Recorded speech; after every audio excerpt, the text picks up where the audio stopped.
Salut la team et bonjour à toi le visiteur du jour. J'espère que vous allez tous bien et bienvenue bien sûr aux nouveaux abonnés. Allez, nous avons un prono fun en cours pour la dernière ligne droite de la Liga. On l'a vu, les places européennes devront booster leur football. Victoire de Barcelone à l'instant sur le score de 5-0. Bravo. Aujourd'hui, pour cette avant-dernière vidéo avant les vacances, totalement financée par mes propres paris, je vous propose un combiné et cela se passe en Italie.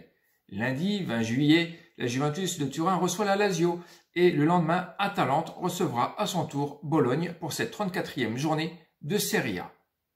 Avant tout, n'oublie pas que cette vidéo est totalement gratuite, alors je t'invite tout simplement à cliquer sur la petite cloche en haut à droite pour au moins rester en contact de cette chaîne et voire mieux, t'abonner. Pour le pouce bleu, tu fais ce que tu veux, mais dans ce sens-là, c'est toujours mieux et c'est une façon de montrer ton soutien à la chaîne. Allez, action! La Juventus est toujours leader à 77 points et à domicile, c'est pas mal, on va dire, voire même excellent. On peut pas dire excellent, en fait. Il y a 14 victoires, 2 nuls, 0 défaites, 41 buts marqués et 13 encaissés.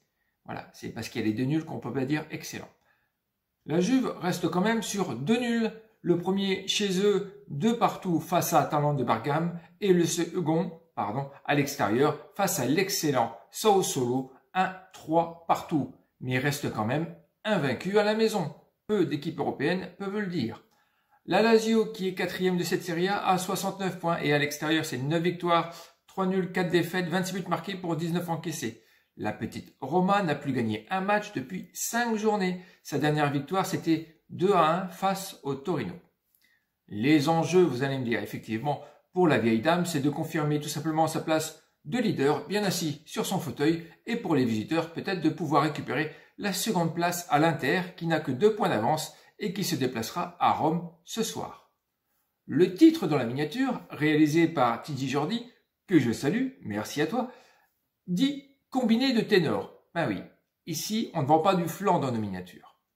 En fait, l'enjeu ultime est le combat entre CR7 et Immobilier dans cette rencontre.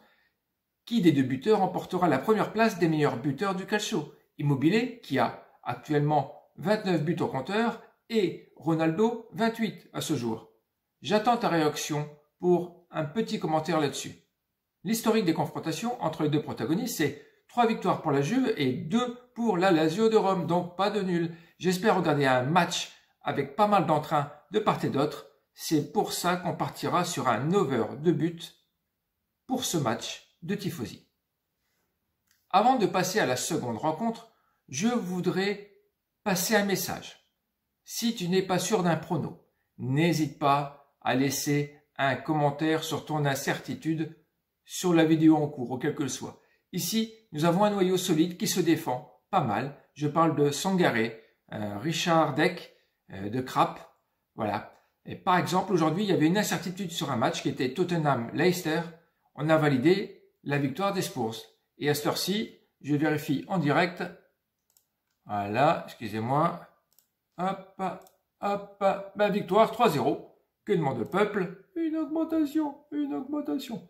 Fabuleux. Allez hop, on reprend. Donc, bravo à vous les gars. À moins,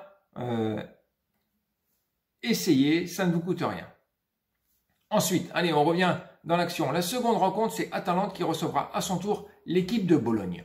Atalante est 3e à 71 points et à domicile, c'est correct avec 11 victoires, 2 nuls et 4 défaites, 51 buts marqués et 24 encaissés. En Europe, c'est la seule équipe qui passe la barre des 50 buts et la saison n'est pas finie.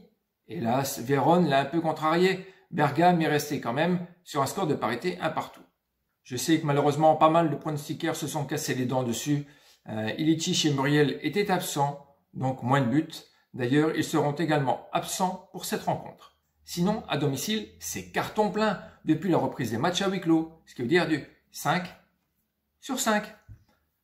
Bologne qui est 10e de cette Serie A, avec 43 points et à l'extérieur, c'est moyen. 7 victoires, 3 nuls et 7 défaites, 27 buts marqués pour 31 encaissés. Un ratio qui n'est pas forcément en leur faveur, mais il y a du but. Bologne a pris, il n'y a pas longtemps, une claque milanaise sur le score de 5-1, c'était hier. À noter quand même la jolie frappe du japonais Tomayasu, un petit bijou. Je vous laisse le revoir en vidéo, c'est génial. Les Bolognais sont un peu à la ramasse avec un calendrier compliqué d'un match tous les 4 jours, sont peut-être pas forcément bien préparés pour ça. Les enjeux, Atalante a les mêmes que l'Inter ou la Lazio de Rome, avoir l'espoir peut-être de toucher le titre. Bologne, quant à lui, est trop loin pour chercher une place européenne et ne sera de toute façon pas relégué. Pour les confrontations, c'est du 5 sur 5 pour Bergame. On partira pour un nouvel over.